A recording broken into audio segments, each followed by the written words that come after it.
folks are coming to us at Factor 8 and you in your learning and development departments because they have issues here, right? So for some people, it's a change in go-to-market strategy.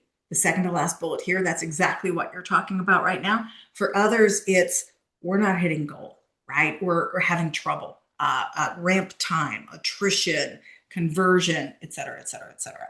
And the good news is when the leaders get that, they understand that it's not just throwing more headcount on it. We have to have better productivity. We have to have better sales conversations, right? They often have symptoms on the left-hand side of the screen. We're looking for results on the right-hand side of the screen. And many times folks have tried things in the past that haven't worked, right? And so when we did our research last year, it showed us that folks were frustrated, right? We surveyed revenue leaders. What's going on? What's frustrating about training in your organization? It was, right? It's not a training problem. It's an adoption problem. It's an impact problem. And so we try to solve that in our model and in our Everboarding model to take it to the next level.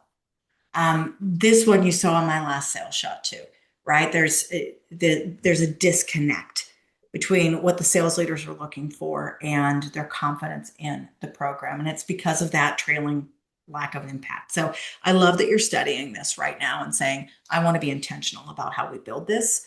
I need to consider where the future is going, and I really want to make it last because a lot of training fails. And we think it comes down to three major reasons. Number one is how the whole market works. It's event-based. 90% of the vendors put on events. 90% of my clients ask us to put on events too. Hey, come do these 5 skills at the SKO. And that's it, right? So we have to teach them that it doesn't work. I think the second big fail point is in our revenue leadership's inability to hold folks accountable, keep it alive, and coach it.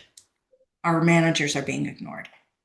And then we're missing that architecture, right? We don't have the internal sponsors. And I've been a frontline sales manager and an enablement leader. And I'll tell you, frontline management's the hardest and busiest job in the world. Really hard to get their attention. And that's what we've cracked here at Factor 8. So we built this implementation model in addition to the curriculum that you know and love us for and this, super tactical content. We don't ever teach the same thing twice, right? You hire a challenger, you're going to get the same 2-day program that every other company and industry in the world's getting. So it's not about our training binder. It's about the business and we customize it. This isn't about theory. It's super hands-on. So it's role playing, it's customizing, it's building messaging. And when, especially we're on site, we do live calls. And then the system, that reinforcement system, the involvement of the managers is how we do that retained, right? That's the sticky stuff we talked about. It's not going to make an impact if it's not getting applied and retained. So that's the whole goal here. And you've seen some of this before. We've got great white papers we'll attach to help you see how you get training to stick, how you get retained in action. We just did a shot on that this month. And the managers are at the heart of it. They're either the multiplier or the bottleneck. And I'm speaking to my enablement friends right now. You know which one it is in your organization, all right? So we spent 20 years cracking this at Factor 8. And I'm just showing you here a couple real life results. It's one slide of baby case studies so that you understand it works. The combination of the tactical curriculum, the customization, the process, the integration of the managers, we've gotten these shifts. And this is what we want for you. We want this to be your brag slide, not ours. So the model, let's jump into that, okay?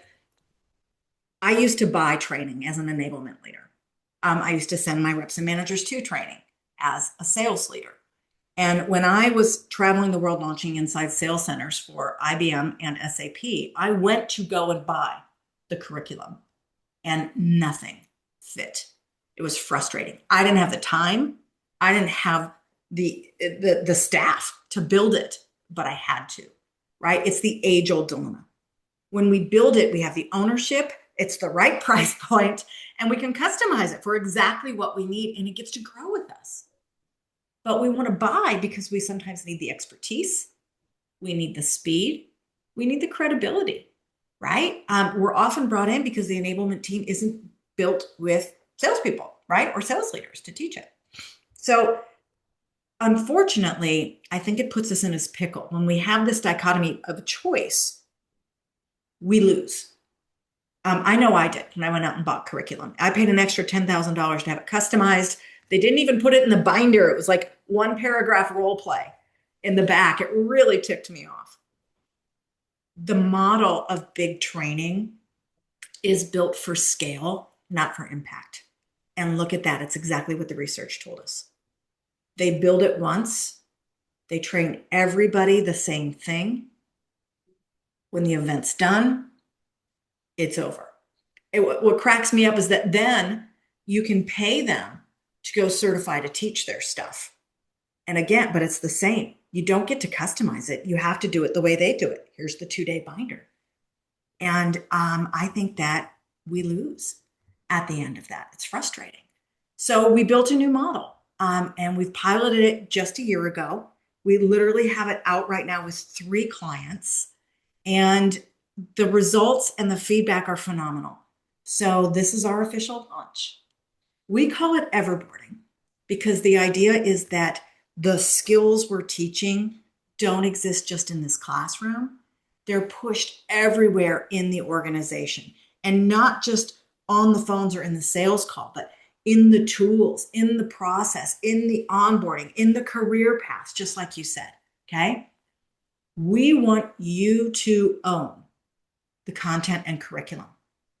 We bring in the speed, we bring in the best practices, we bring in the retained model to get the buy-in and transition that to you so that you own the customization and the content. We partner on the delivery, but it lives on past us. So what does that mean? You're not licensing a 2-day programming. You're licensing 50 interactive modules and 5,000 support tools, templates, recorded calls, videos, and things that go with it. And we help you build the first time plan to implement, and we do it together according to our best practices from 20 years and transfer the ownership to you. So that if we're training a group of, let's say 50 or 100 together, you could go out and train 500 others that exist today, that are new hires later, that are in other departments. This product we built the training around when we customized it together, it's going to look different in a year, and so will your training because you have the soft copies to edit it and let it grow with you. So by breaking the model, I sort of feel like, Ashley, like we're one of those magicians that like tells you how to do the trick behind the scenes, right? Like everyone else is going to hate us. We're small enough though that we can do it. Mm-hmm. Here's the benefits, right? You really own it instead of renting it. It lowers the cost by more than 50% overall. And that's like in the first 2 years. And then the ROI is just, it's probably untapped or unbound later down the road. You don't have to keep buying it. You can instantly scale it. You push it anywhere you want to go. I've got Ideal for here. It's folks who are going to use it a lot. You either already have a large team or you're scaling up or you're doing a lot of backfill from the hiring. We're looking at probably 200, 300 reps that you need to train over the period of a year or 2 is the sweet point, the sweet spot for this. That's where the ownership really pays off. The customization, right? The bench strength, build the credibility, bring in the best practices. And strategically, it really turns us from a cost center to an operating system. This is what I love. You can create the consistency and it future-proofs what we're doing. So I'm going to talk about how we do it, and then we're going to quit sharing slides and jump in a little bit deeper to Q&A. We partner for a period of 3 years. And at the beginning, it looks like when clients hire us, we do everything we do normally, right? We do the executive buy-in. We do big kickoff events to get people excited. We do the needs analysis. We build the custom plan. We train the managers first. We've got everybody excited, bought in, ready to go. We start launching courses. My team is training those courses. Your team is with us. For folks who don't have the bench strength, we've seen them repurpose a sales manager who really wants to get into coaching and training and development, and they become the trainer. So we partner together to figure out those things. But the initial rollout looks like, hey, we've brought in this credible outside company. You're going to love them. This is fantastic. All the while you're learning what we're doing behind the scenes. We're doing this train the trainer throughout. It's not a go off site for 4 days and learn the 2-day program. We got 50 modules in there. Okay. So we're going to train the trainer on the first 5 to 10 that we're rolling out together until your team starts to pick it up and get it faster and faster and faster and faster. At one of our clients, we did 5, and then we just do a quick Q&A session, and they've taken it over. With another client, we're doing each one that train the trainer way, right? We do it, we meet. We do it together, we meet. They do it, we meet. They just need a little bit more hand holding, and we decide that together based on your team. By year 2, you're running. You own this. You're either continuing to train the enablement plan to other groups, or you're pushing out into new modules, and we're there in the background to support. By year 3, all you're doing is paying a licensing and a little bit of support time. You are fully on your own. Now, it doesn't mean you're on an island. The support time is there for a reason, right? We're coming together, we're talking about it, we're helping, we're refreshing content. You're not paying a license fee per module, per user. You're paying an annual fee per user, and the use is unlimited. We want you to use it all everywhere. And so that's part of what we do in training the managers, so that you don't have to do every class in the classroom. We've taught them how to use the tools for the onesie-twosie hires, for the PIP that they need to do, et cetera, et cetera. I have a few other samples in here I'll show, like here's what an enablement plan might look like, a slow, deliberate rollout. Here's a look at the model we use and how we keep skills alive over a month. Here's a look at traditional train the trainer versus how we do it. And we'll make all of these things available to you so that we can dig into the weeds together. But the idea here is that these skills are pushed everywhere in the org, and that you're left with all of the access to the content, all of the soft copies that you can build and grow with. I told you we're doing this with 3 clients right now. Here's the first one. We've gotten incredible results. We only rolled out 3 classes in these first 3 months. And look at that, 135% increase. All right, so I'm going to quit the share. This is if you want to book more time to dig in even further. And if you were to go down this road, what do you do next? Right? We gather the numbers, we gather the challenges, we get some buy-in along the way, and then we book some time together to look at what you're doing and how we can help.